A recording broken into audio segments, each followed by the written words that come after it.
บางคนต่อគ្នាសម្រាប់ថ្ងៃនេះគឺខ្ញុំមានរឿងមួយដែលល្អមែនតើដើម្បីយកមកបកស្រាយនៅចំណុចមួយដែលភាគច្រើនគឺមិនថានៅខាងក្រៅឬផ្នែកខាងក្នុង Facebook គឺពួកគាត់ឃើញយើងទាំងពីរនាក់គាត់តែងតែមានការសរសើរថាហេតុអីបានមកដល់ពេលនេះក្នុងការរៀបអាពាហ៍ពិពាហ៍យូរឆ្នាំហើយប៉ុន្តែក្តីស្រឡាញ់របស់ពួកយើងទាំងពីរគឺនៅតែថិតថេរហើយមានតែដេញឡើងស្របពេលដែលយើងមានកូនពីរហើយដែលដូចពាក្យចាស់ថាចាំមើលតែកូនមួយកូនពីរអាស្រឡាញ់នេះវាណាយហើយប៉ុន្តែស្អីរឿងហ្នឹងសួរថាតើហេតុអ្វីបានជាពួកយើងនៅតែបន្តនៅសេចក្តីស្រឡាញ់ល្អបែបនេះជាមួយនឹងស្នាមញញឹមជារៀងរាល់ថ្ងៃបងអញ្ចឹងវេទិកាហ្នឹងបងសុភាអូនណាបាទត្រូវហើយអូខេអញ្ចឹងអូនជាអ្នកបកស្រាយវិញព្រោះអាទាំងអស់ហ្នឹងយើងធ្វើឡើងរួមគ្នាហើយទៅយើងមានថ្ងៃហ្នឹងយើងអាចរីកចម្រើនជាមួយគ្នាយើងនៅតែស្រឡាញ់គ្នាគ្រប់យ៉ាងគឺវារលូនហើយគ្រួសារយើងពិតជាមានសុភមង្គលពិតប្រាកដអូខេមានប្រហែលចំណុចដែលចង់ចែករំលែកជូនទៅបងប្អូនយើងដែលគាត់កំពុងតែចោតសួរហើយក៏បងប្អូនដែលកំពុងតែទស្សនានេះតើពួកគាត់គិតថាចង់បានរឿងរ៉ាវល្អៗបែបហ្នឹងដែរឬក៏អត់មាន6ចំណុចសំខាន់ហើយចំណុចទី6គឺជាចំណុចដែលពិសេសជាងគេចាអាចលើកឡើងពីចំណុចសំខាន់ទាំងអស់នោះបានទេបង្ខំថាការចែកម្លែកបបពីអ្នកខ្ញុំជាប្រយោជន៍ដល់គូដទៃទៀតដែលគាត់កំពុងតែដូចថារកអាភាពចំណុចរួមគ្នាមិនទាន់ឃើញស្រឡាញ់គ្នាប្តីប្រពន្ធនេះប៉ុន្តែមានអារម្មណ៍ថាវាដូចជាអត់តស្វីតពីអ្នកប្តីប្រពន្ធហ្នឹងមិនបាន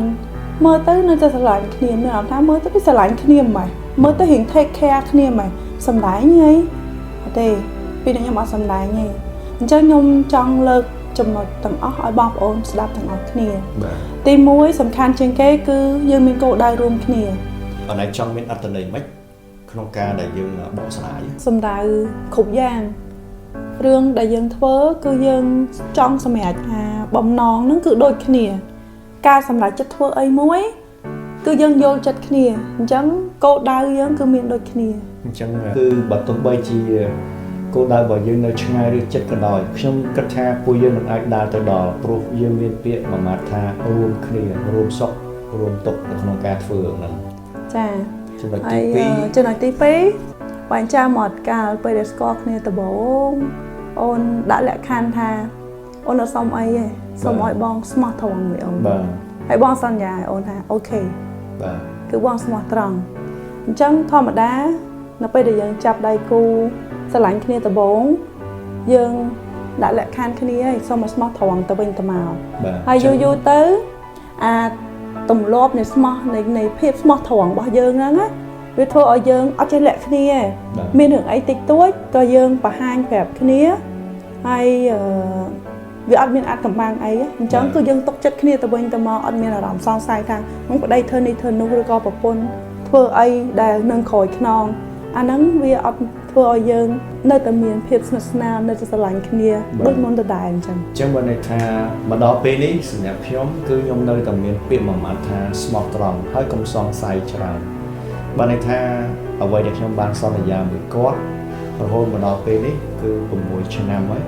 គឺខ្ញុំនៅតែមានពាក្យថាស្មោះត្រង់ព្រោះខ្ញុំគិតថាដើម្បីឲ្យក្តីស្រឡាញ់របស់ខ្ញុំកាន់តែល្អរីកចម្រើនទៅមុខស្មោះត្រង់វាជាមួយដែលល្អដែលខ្ញុំត្រូវតែធ្វើដាក់ដៃគូធ្វើឲ្យខ្ញុំជួបហ្នឹងគឺពាក្យថាសង្ស័យអញ្ចឹងពាក្យសង្ស័យពេលហ្នឹងការដែលយើងចង់ធ្វើអីមួយកំណត់អីមួយគឺវាត្រូវបានបន្ទប់បង្អាក់នៅត្រង់ចំណុចហ្នឹងហើយធម្មតាពេលដែលបងស្មោះត្រង់អ្វីដែលបងចង់បានពីអំណាចគឺសេចក្តីស្រឡាញ់និងភាពស្មោះត្រង់ពិតប្រាកដដូចគ្នាចាចុះចំណុចទី3ទី3ក៏ជាចំណុចសរសើរដែរព្រោះធម្មតាដូចពាក្យចាស់លោកអូថាចានគ្រឿងរាវវាត្រូវតែមានតង្កិចមានប៉ះហើយបាទអញ្ចឹងអត់មានគូណានិយាយទៅគឺគ្មានគូណាដែលថាมันមានការអន់ចើតมันមានការប៉ះទង្គិចពាក្យសម្ដីឬក៏ខ្វែងគំនិតគ្នាក៏ប៉ុន្តែគឺយើងត្រូវលើកអាបញ្ហាទាំងអស់ហ្នឹងយកមកនិយាយគ្នាដំណោះស្រាយដំណោះស្រាយរួមគ្នាពួកយើងអត់មានយកមកឆ្លោះគ្នាថាចង់ឈ្នះចង់ឆាញ់ទេដោយសារយើងចង់ឲ្យដំណើរទៅមុខទៅវា វាអាចដើររលូនអញ្ចឹងណា ហ្នឹងហើយ អញ្ចឹងបានន័យថាកន្លែងហ្នឹងមួយខ្ញុំក៏គ្រប់គ្រងសម្រាប់មតិព្រោះថាបើសិនជាយើងមានការអន់ចិត្តមិនសប្បាយចិត្តជាមួយគ្នាខ្ញុំតែងតែនិយាយថាកុំខឹងគ្នាលើសពី3ម៉ោងព្រោះអីពេលខ្លះទៅវាប៉ះពាល់អារម្មណ៍ប៉ះពាល់មួយការងារប៉ះពាល់ជាមួយនឹងរឿងរ៉ាវដែលយើងត្រូវគិតគូរក្នុងការដោះស្រាយនៅថ្ងៃនេះឬថ្ងៃស្អែកអញ្ចឹងកន្លែងដែលបញ្ជាក់គឺវាពិតជាត្រឹមត្រូវហើយចុះអាទី4ហ្នឹងមិនវិញ អូនគិតថាវាជាចំណុចសំខាន់ដែរគឺការដែលយើងនៅតែផ្ដល់ពេលវេលាសំខាន់ឲ្យគ្នាទៅវិញទៅមកនៅពេលដែលយើងជា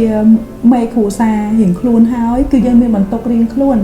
សូម្បីតែការងារក៏យើងត្រូវធ្វើលើសពីមុនដែរមិនដូចតែយើងនៅសង្សារយើងមានពេលវេលា sweet ឲ្យគ្នាច្រើន